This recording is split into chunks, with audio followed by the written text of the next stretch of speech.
she may have made her announcement on June 15, but Vice President Sara Duterte is officially stepping down as DepEd Secretary on July 19. That's official. But up to now, President Bongbong Marcos has yet to name her replacement. This report from Mobile Journal, Julie Baiza. Kailangan pa raw ng panahon ni Pangulong Bongbong Marcos para sa pagpili ng susunod na kalihim ng Department of Education.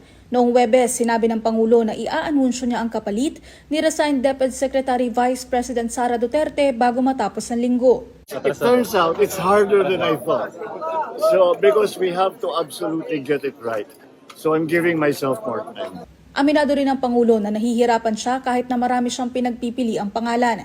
Kabi-kabila rin daw kasi ang panawagan na dapat ay educator, administrator at ngayon may nananawagang kailangang history professor ang susunod na DepEd Secretary.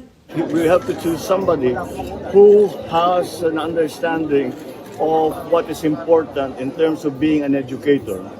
But then we also have to find the same person also has to have those qualities that they can galvanize this very, very large bureaucracy, which is the DepEd, to achieve all of those gains or all of those changes